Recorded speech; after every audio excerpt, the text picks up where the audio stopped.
бүгінгі қуанышымызны ортақлашырға келгеніңіз үшін Құдайның ұлы рахметлері сізге насип болсын, ярамшын Құдайым. Сіз рұқсат етсеңіз, бұл біздің мына şu kitap turunda sözümüzü başlayalım. Kitapta kitapı almanın tüp sebebi birincisi hem iki sebep var. Allah birbirine büyük bir gelmiyor. Çisleyda büyük binalar saklanlar. Çisleyda Pazarlık Koramanda da külülen binalar saklanan tarihi binalar. Şu an burada Çisley'in böyle şuşula getirgen. Şu an burada bizim Çisley şuşa üyesi diyenden sonra benim başıma geldi. Anlasam, bana hazır Allah şuşulay başlandı da neden? Ben hatta yaza başladım. Niçin siz neden bir neden tatar şahıslarına müzeler açmıyorsunuz dedim. Bütün şeyleri hatta yazdım, uçuruşlar oldum. Hem ya alır eğiteler, uçuruşan kişiler. Biz kimge neye? Vadifakta eğite hem bana şuşlar administrasyada bulunanlar eğite. Biz kimge açıksın. Eğite siz tutup kuşsiyatınız. Bana Çistay üyesinde kimler neye şahıslar tuğan, nerseler işleyen. Cevap verirken bir neden tuturmak bir kitap da yok. Şuşulay bir şunun işlerimiz bulgan, hem Allah şuşun işlerden değil. Şundan sonra Abdurrahman Çistay üyesinin özüm İran'da yetiştim. Bir yıl İran'da bilana. Bizim şu Çistay üyesinde o Çinli rayonu diye. Şu Çinli rayonu o Çistay, Aksubay, Çilmişen, Erki, Aleksiyevsk, şu Çinli rayonuydu. Hem anda 100'den artık bizde büyük şahıslar var. 100'den anda erekatlarını 10 müze aşırılarda şahıslarına miralarını sistemaga salıp şu müzeler isimlerinde düzüldüm. Hem ana en birincisi bular var diyeceğim sanayım. Şu bizim mevcut dostları. Benim hanım var Linen hazır hocam Linen ikinci sebebi. Niçin bu mevcut dostlar kitabı hem kitabı. Biz son vakitte de benim hanım bilen her vakit küp işler işimiz birleştiğimiz. Hem inanın durmuşunda hem işinde hazır bir yakşı bilen. O ömür boyunca 40 yıldan artık şu ataklı meşhur kadın kızlarımızın işlerin ilene, yazmışların ilene. O küp bir yine işler bitmiyor. İle durmanında yuvanın niye aladığında lekçeler okuyor. 10 kişiye meclitlere barıp söyleye bize çakısınlarına, Allah turunda söylesinlerine. Hem anın hiyalı, şuşalar turunda niye müziği düzü. Şöyledir biz, şu iki faktör birleşine oturduk da söyleyeceğiz, uzak söyleyeceğiz bütün meseleler boyunca. Şöyle söyledik de bizim başımızda fikir turdu. İleri biz bu müziğler diye biz şuşanı anlarsam şu proyekt işlik de şu projekte bulsan konferansiyası da kitaplar da hem şu projektin ideyası kurdu hem biz ana projekt ettik. Şu tarifini yaptık, kıştan verdik. Allah bizi yerden bitti. Allah'a şükür. Rahatla etmek şeyim var. Şu kitabın toplumcularına, şu işten ile barışana, şu uzun kalınlarga, şundan da sizler şu kitapta parası diyen bizim marifetçi, şunu bilinci bizim marifetini, medeniyetini ötelüşü katılımlar arasında gelgen bildirelim. Bu ilk dakikalarda bir kıymetli hizmet. Bizim de galetlerle Tatar halkında biz bizim kadın kızlarımızla ileriden başlar hürmet ederiz. Bu bizim de okutuşlarımız da böyle kadın kızlar oldu ömürge lakin de o bir kaman soyum ama şu birinci adımlarını yasanan şu marifetçi kadın kızların şuşunda biz isimlerin barda tavuklarının tanımışların hizmetlerini kursadık. Yaşlarımızga ciddi bitta kıymetli millet için bir hizmet. Ama endi tarihi yakında bir kıymetli kitap bu bir zor işten birinci adımı bir ko'ramigan mana tag'inda bizga Xudoy esanlik sog'lik berib tag'inda shu shunday endi siz ishlarni boshqarib kelishakda bizden özümüzün yaptan yerden bir tane tanışırız. Bu Çistay yazı, orada bütün birinci kitabımız. Çistay yazı indi orada bir tane zor şaharda var. Çistay Hazırdan da bizden zor müzelerimiz var. Şu müzelerle birlikte sizlerle biz şu işten devam etsek itağında. Bu şunlar bizden marifetçi, hürmetli Tatar kadın kızlarının isimlerini benimleştirip falan müzelerde ekspozisyon üstü falan yazıp yarıda şu şimdi işler yazsın diye bir zorafat. Türlü milli işmalar var, kadın kızların birleştiren. Lakin anın nigizinde hem sallı, hem bugünkü gündə şınlaqla dolu bir hərəkətə eyləninin nigizli səbəbi ol məğrifətçi xatın qızlarımız. Mənə birində Təkminafada Suriye xanımdan əligi temini hər vaxt alğa sürüb kildiler. Hem süzdəginə tügül, icad cimişləri bularaq, xizmətlərinin mənə cimişi bularaq, mənə əligi şistay yəcinin məğrifət yıldızları kitabı prezentasiyasını. Məğrifətçi tatar xatın qızları turunda ikən vaxtda, mənə şistay yəcü deməkdə biz. Mən hatta soru da birəm Təkminafada Suriye xanım, ne için siz şistay yəcinin ayrımında sızıqlısınız dedi.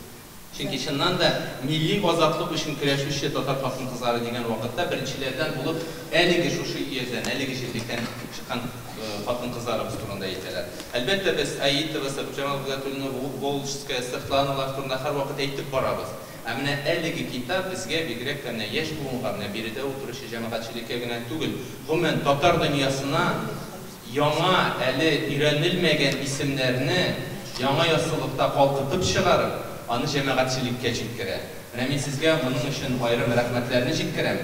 Әлбәттә, міне тілі жеңіл оқылан кіріш мәқаләсінде енді әлігі kitapның мақсаты да әлі мұнда береді біздің ақсақалларыбызда, ғалимдерімізде отыра, олар айырмасыздықлар.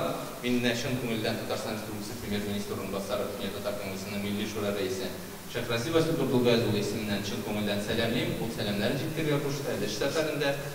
Әлігі презентация kitap тақдир ету кешесі бик нәтижелі болса. Менә бу безнең мәшһүр танылган галимнәребез, мөгаллимнәребез, алар бит безнең татар тауларының пиклары гына. Чөнки Шистайда гына түгел, һәрбер төбәктә безнең бәлкем андый танылган булмаса да, әмма шулай үзенең гомерен, үзенең хезмәтләрен татар халкына җанфида кылып, хезмәт итеп, үзенең малларын сарыф итеп, һәрбер төбәктә дисәң, эзли башласаң, анда менә буларга тиң булган, якын булган хатын-кызларны табып була. Шуңа күрә мин уйлыйм, сез әлбәттә инде һәм сез дә бу китап белән менә эшләрегезне тәмамламасыз. Мин уйлыйм, тагын да яңа китаплар чыксын, һәрбер төбәк өчен, һәрбер шәһәр өчен, хәтта һәрбер авылда бит безнең мәдрәсә булган. Кем укыткан анда? Әлбәттә, мөгаллимнәр булалар, һәм инде кызларны да укытканнарыбыз бар. Шуңа күрә менә без әле аңлап бетермибез менә бу безнең хатын-кыз мәгарифенең әһәмиятен татар тарихында булган. Чөнки без инде өйрәнгән, бездә мәдрәсәләр бар, татар гимназиялары беренчеләр булып ачылганнар, ислам дөньясында яңа хатын-кызлар өчен. Менә бу тарихыбызны без әле үзебез дә яхшылап өйрәнергә тиеш, һәм дөнья белән таратырга тиеш. Чөнки шул Мөхлис Әбүбәйне алсак, без әйтәбез, ул татарлар арасында беренче фазия. Әмма чынбарлыкта карасак, ул ислам дөньясында түгел, гомумән безнең җир шарында беренче булып судья булып сайланган хатын-кыз. Англияны карагыз, Францияны карагыз, Кушма Штатларны карагыз, анда да әлбәттә адвокатлар булган хатын-кызлар, әмма чын мәгънәдә рәсми сайлап куелган дини булсын, дөньяви судта булсын, хатын-кызлар арасындан беренче судьялар, казыя судья бит инде ул. Алар Мөхлисә буга хәтле булмаган. Шуңа күрә менә без бу хатны да дөнья күләм популярлаштырырга тиеш. Китап Шистай өясендәге мәгърифәт йолдызлары турында гына сөйләмим. Китап безнең татар милләтенең зурлыгы, бөеклеге турында сөйли дип уйлыйм мин. Чөнки һәр милләтне шәхесләр яшәтәләр, һәм һәр милләтне шәхесләр югары күтәрәләр, дөнья мәйданына чыгаралар. Менә бигрәк тә бу шәхесләр арасында хатын-кызлар булу, ул безнең татарларның дөнья халыклары арасында да бер аерылып торган урыныдыр, аерылып торган сыйфатыдыр. Һәм менә бу китаптан караганда 20 йөз башы бигрәк тә мин менә үзем ниндидер бер эмоциональ тетрәнү кичереп 20 йөз башы хатын-кызлары турында инде укыган булсам да кабат укыдым, һәм әлеге хатын-кызларның үз милләтенә хезмәте ул ниндидер бер Ходай биргән юлны, Ходай биргән язмышны тормышка ашыру кебек тоела миңа. Чөнки 16 яшьлек, 17 яшьлек матди ярдәме дә булмаган, артык ярдәмчесе дә булмаган татар кызларының авылларда, шәһәрләрдә мәктәпләр аша башлаулары, шул мәктәпләрне яшәтүләре һәм үз тирәләренә йөзләгән, меңләгән башка кызларны җыеп, аларны олы тормыш юлына чыгара алулары, ул гаять дәрәҗәдә бер батырлык булып тоела миңа. Һәм шундый фикеремдә бар, бәлки киләчәктә әле безнең Фатима Фәридә турында, я булмаса Ләбибә Хөсәйния турында киноларда төшерелгән, Роза матур итеп чыгарган Гөлсем Камалова кебек матур аерым китаплар да чыгар әле дигән шундый бер уй да күңелне җылытып тора. Һәм тагын бер нәрсә, менә без совет чорында тәрбияләнгән буын мондагы яшьләрдән аермалы буларак, һәм кызганычка каршы узакка сузылган совет чоры ул шәхесләрне кадерсезләде. Һәм без массалар беренче шәхеснең тарихтагы роле зур түгел дигән тәгълиматтә үсте.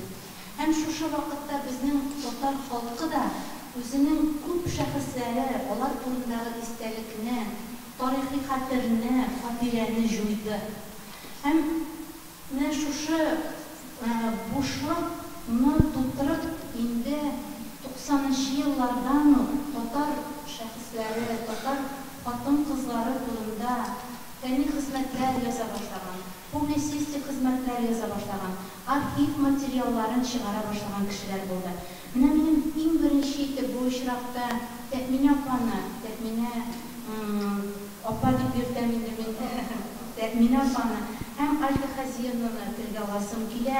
Алар иң беренче булып менә татарларның гаять горурланырлык хатын-кызларын үзләренә күрсәттеләр. Әле ул безнең чыгылыр киселмәгән. Әлбәттә, ерактан алар менә 20-нчы гасыр башындагы шу безнең фидакар хатын-кызларыбыз мәхәббәт булып, зур булып күренә. Ләкин менә уйландыра, бездә фильмнар бар. Саны кисәк, бүгендә безнең шундай көрәшче һәм 300-дән италатыган хатын-кызларыбыз күп икән. Һәм син әйткәндә иратлардан да күбрәк. Bu inде аңлашылача, чөнки милләт зәгыйфләнгәч, байрак хатын-кызлар кулына күчә дигән бер фәлсәфә ясый. Ул шулай, бәлки кызганыштыр, ләкин моңа да сөяргә кирәк.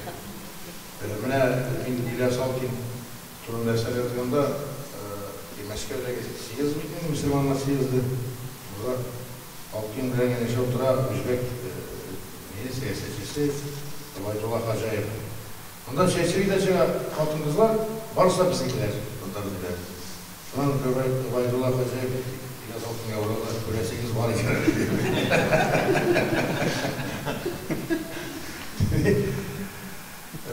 Менә бу аннан соң мин тагын бер нәрсә гаҗәпләндерде, мин ул турыда белмим инде, ләкин içime кабат уйланып тотындым. Алар барысы да дөресенә дигәндә туган-тумача бит. Анда менә туй. Игамел Туктарова, шуңа Хәдичә белән аталары туган. Шулай Фатима Фәридә, Саня арын ни була җигәне. Шул менә ул күрәсең нәсел-нәсәбә дә аннан инде кыз алып кыз биришүдә бит муллалар берсе белән кыз алып кыз биришкән байрак кешеләр инде. Шулай берсе белән хәер ул хәзер укып торабыз. Инде анда спикер кызым министрга бирде. Ләкин алардан безнең менә шуны милләт өчен жан фида кылган кешеләр туамы, менә сызгына кызганыч, буңа инде уңай җавап бирә булмый. şu kadar şey, anlaşılsa da şundan da acayip değil. Şu zaman ruhunu verip duran. Hükümete koyarsın, işe benim yürüyücü kası başında durmalı. Anda türlü yok, o günün türlü sebepler vardı, sizin türlüsü. Rahmet sizlere. Siz bu anda alırız yaşayız. Rabiga Hakimova ismi bu zalda oturgan 80% kişiye tanıştı böyle. Çünkü bu zalda Paşandır, Kazan Devlet Üniversitesi'nin Tatar Filologiyası, Tatar Dili Edebiyatı bölümünde, sonra Tatar Filologiyası, Tarihi Kınşır İlişkiler Fakültesi'nde, sonra Tatar Filologiyası, Tarihi Fakültesi'nde okuyan, şu strukturunu tamamlayan elektrikli studentlar bu isimni bu yıllarında bir neçe tapkır işitkenler. Ama lakin şunsı kızganış, bizge eydeler edi okutuşularımız, Büyük Vatan Savaşı'nın en kızgan şartında 1944 yılda Kazan Üniversitesi'nde Tatar Dili Edebiyatı kafedrası inşa. Bu kafedranın başında Rabiga Afzal kızı Hakimova durar. Hem şunun bilen bitti. Onun turunda bir məlumat da verildi. Ne için verilmegen, kim oldu deyip sıraganda, onun turunda başka məlumatlar verildi. Çünkü 44 yılda kafedra açıp ondan sonra Tatar Dili'yle yaşanandan sonra o üniversitede uzak işliği alındı. Bari tek 1951 yıla kadar gelmişti. Ama şu vakit içinde Rabiga Hanım hem onun 2 laborantı, bir Arap dili okutuşusu Dürdev, birinci Tatar grupusunu jiyalar. Onlarını okutalar. Okunu uyuşturu, oku planlarını düzü, dersler okutu, hem varlık işler şu hanım jilkesinde bular. Hem şu vakitte o ziyafet bilen kızısına, kandidatlık disertasyasını yaplagan bulayında bu vakitte, doktorluk disertasyasını yazar, lakin kızganış bulanı tamamlay almayı. 51. yılda üniversiteden gider, 52. yılda vefat bular. Şu kısa məlumatlar bu kitapta iş məqalede orun algan. Bu kitaptaki məqalelerde Rabiga Hanım'ın şahsi turmuşuna qaragan faktlar da var. Hem ben büyük şartlandım. Bunun günde bizim kulüpte dokumental məqale var. Biz studentlarımızga Rabiga Hakimova'nın kim buluğu turunda kübrek siliyorlar. Saniye Hikmet. Buna birden anda bilekliğin etmeyi gerektiği Yine anlatırken kişiler, Saniye Hikmet bir şiver kadın. Şiver kadın kız. Hem anlamda Ufa'da yaşayan vakitte ama bir köfte kuvvetli kişilerinin içinde kuvvetli düşüyor, düşüyor. Onun tariflerinde biliriz. Hem bu çıkışı bu içerisinden de şistayla halli aileden. Ondan çıkır kızıklı, onun babası Kerekeşli'de dikilmen tutar. Hem şundan Fehime Hisanlar var idi, onun indisiliği de bizge şundan kilit ürüleriydi. Fehime Hisan var ki Fatih'ine Saniye Hikmet'le bırak işini bile yapıyor. Hazır anda bizimler Tatarçılar okuyup, Rusçılar okuyup, bu bir medresesini bitire, ondan bir yaşlıyız, Zakir Kadiri'la ki yolgaşıla irtibar ettik. Üzerinden falan yaş bu, 1899, 1920 yıllarda yaşayıp, hem üzerinden de falan yaştaki şu 20 yaştan da artırarak Zakir Kadiri'la ki yolgaşıla. Zakir Kadiri zul figürü, altında bildiririz. Ondan sonra kadınlar şu, Gençlerin yaza başlayıp, Tırmış gazetesinde, Sibiriyum'da işleyip, hem onun şu Ufa'da pek de açılıp gider, 18. yılın Saniye Hikmet diyen şehirler yıldırışına. Hem bu vakitte insanın revolüsyonu pek şartlarını karşı alsa da pek diskinliği fayda ondan dışarıda iki babası var, onun kadar şu iri aldan ötüge, nelerge millet meclisine söylengen, İskaflılar ve olayım dediği, imigrasyona diye karnında gider, Hatay'da İki babası bilen bu ilgilerine bara, Gülcağa bara, Gülcağa'dan 6 ay Pekin'e vardım deyir, iki baba bilen. Hem ondan kiri iki sayılarına iri yanına bırakılmış, iri avlanarak gider, hem bu 24. yılında Türkiye'ye var. Türkiye'de varkandan sonra hazır biraz savaş 1934. yılında onda İshaf'ı, yerlerinde İshaf'ı yerler bilen indi, Finlandiya şafra var.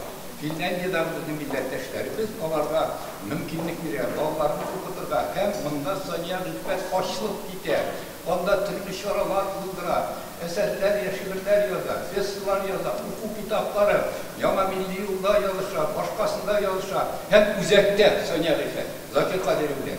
Hem bir de dağın şu iri aldanılar ki neden Türkiye'de üzerinde 44. yılın şundan giren yapayda Şistotiga Türkiye yapayda hem Türkiye yapayda kaç biraz Türkiye'de ülkenden sonra İsrail'de ülkenden sonra hem ondan da İsrail'e gidip alansınlar anlaşık sayıkken idi asmından Avrupa hem şurada 100 güne eytetirgen bular. Bana mena eytti onun kızının iri Ahmet Demir. Ahmet Demir'i bile vermezsiniz. Bir şemette tarafta. Hayır, Ahmet 2005 yılı vefat oldu.